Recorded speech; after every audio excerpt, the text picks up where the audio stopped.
अशोक स्तंभ येथे भारतीय स्वातंत्र्याचा 80वा स्वातंत्र्य दिन उत्साहपूर्ण देशभक्तीपर वातावरणात ध्वजारोहण तसेच विशेष सामाजिक उपक्रम राबवत पार पडलाय।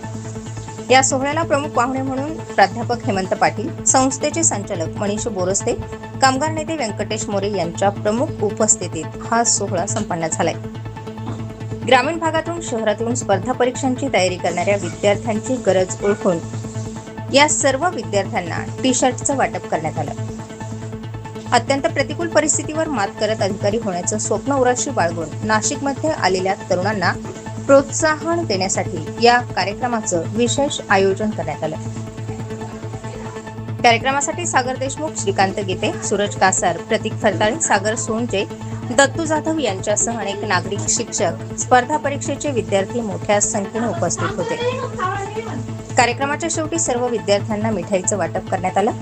उपस्थितांचे आभार मानून या सोहळ्याची सांगता झाली। नाशिकच्या ऐतिहासिक ओळख असलेल्या अशोक स्तंभ परिसराला स्वातंत्र्य दिनानिमित्ताने तिरंगी फुग्यांची अतिशय सुंदर अशी सजावट करण्यात आली। यावेळी एकता, देशभक्तीपर गीतांचंही या ठिकाणी आयोजन करण्यात आलं।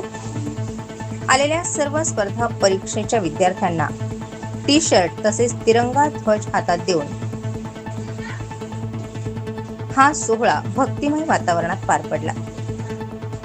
ग्रामीण भागातून आलेले हेच कष्टाळू विद्यार्थी उद्याच्या सशक्त भारताचं भविष्य आहे। त्यांच्या स्वप्नांना बळ देणं आणि त्यांच्या प्रवासात पाठिंबा देणं ही सामाजिक जबाबदारी असल्याचं यावेळी कामगार नेते व्यंकटेश मोरे यांनी सांगितलं।